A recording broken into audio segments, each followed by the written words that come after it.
नमस्कार दोस्तों, मैं किस्साबाज वाला लेकर आया हूँ विश्व विख्यात लेखकों की कहानियों का गुच्छा। दोस्तों, अगर हमारी कहानी आपको पसंद आए तो इसे लाइक, सब्सक्राइब और शेयर जरूर करें। तो आइए बिना देर किए शुरू करते हैं आज की कहानी। कहानी का शीर्षक है पागल हाथी। मोती राजा साहब की खास सवारी था। यूँ तो वह बहुत सीधा और समझदार था, पर कभी कभी उसका मिजाज गर्म हो जाता था और वह आपे में न रहता था। उस हालत में उससे किसी बात की सुधि न रहती थी। महावत का दबाव भी न मानता था। एक बार इसी पागलपन में उसने अपने महावत को मार डाला। राजा साहब ने जब खबर सुनी तो उन्हें बहुत क्रोध आया। मोती की पदवी छिन गई। राजा साहब की सवारी से निकाल दिया गया। कुल्लियों की तरह उसे लकड़ियां ढोनी पड़ी, पत्थर लादने पड़े और शाम को वह पीपल के नीचे मोटी जंजीरों से बांध दिया जाता। रातीब बंद हो गया। उसके सामने सूखी टहनियाँ डाल दी जाती थीं और उन्हीं को चबाकर वह भूख की आग बुझाता। जब वह अपनी इस दशा को अपनी पहले की दशा से मिलाता तो वह बहुत चंचल हो जाता। वह सोचता, कहाँ मैं राजा साहब का प्यारा हाथी था और कहाँ आज मामूली मजदूर हूँ। यह सोच सोच कर जोर से चिंघाड़ता और उछलता। आखिर एक दिन उसे इतना जोश आया कि उसने लोहे की जंजीर तोड़ डाली और जंगल की तरफ भागा। थोड़ी ही दूरी पर एक नदी थी। मोती पहले उस नदी में जाकर खूब नहाया, तब वहां से जंगल की ओर चला। इधर राजा साहब के आदमी उसे पकड़ने के लिए दौड़े, मगर मारे डर के कोई उसके पास न जा सका। जंगल का जानवर जंगल में ही चला गया। जंगल में पहुंचकर अपने साथियों को ढूंढने लगा। वह कुछ दूर और आगे बढ़ा तो हाथियों ने जब उसके गले में रस्सी और पांव में टूटी जंजीर देखी तो उससे मुंह फेर लिया।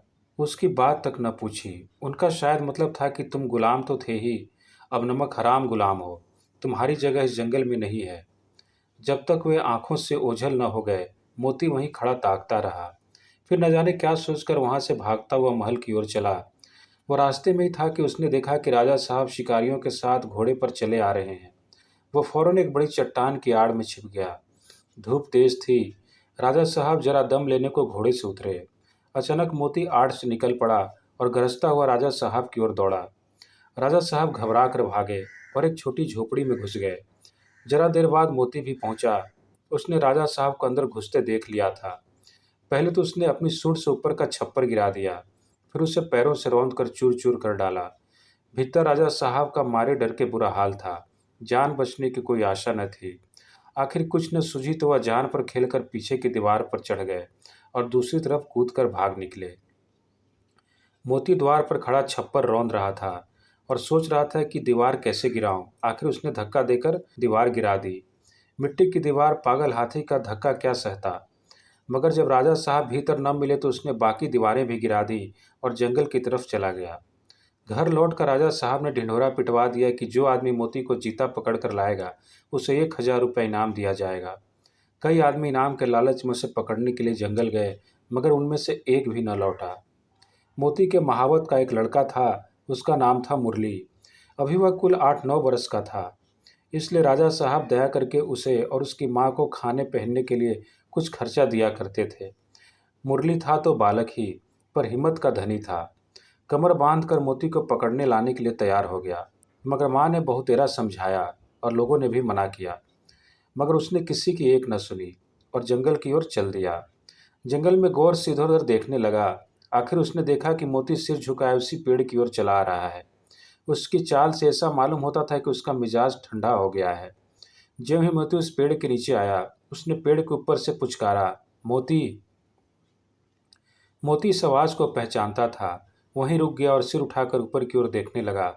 मुरली को देखकर पहचान गया। यह वही मुरली था जिसे वह अपनी सूंड से उठाकर अपने मस्तक पर बिठा लेता था। मैंने ही इसके बाप को मार डाला है, यह सोचकर उसे बालक पर दया आई। खुश होकर सूंड हिलाने लगा। मुरली उसके मन के भाव को पहचान गया। वह पेड़ से नीचे उतरा और उसकी सूंड को थपकियां देने लगा। फिर उसे बैठने का इशारा किया। मोती बैठा नहीं। मुरली को अपनी सूंड से उठाकर पहले की तरह ही अपने मस्तक पर बिठा लिया और राजमहल की ओर चला।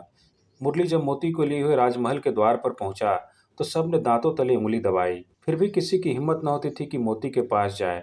मुरली ने चिल्लाकर कहा, डरो मत, मोती बिल्कुल सीधा हो गया है, अब वह किसी से न बोलेगा। राजा साहब भी डरते डरते मोती के सामने आए। उन्हें कितना अचंभा हुआ कि वही पागल मोती अब गाय की तरह सीधा हो गया है। उन्होंने मुरली को 1,000 रुपये इनाम तो दिया ही, उससे अपना खास महावत बना लिया और फिर मोती राजा साहब का सबसे प्यारा हाथी बन गया। धन्यवाद।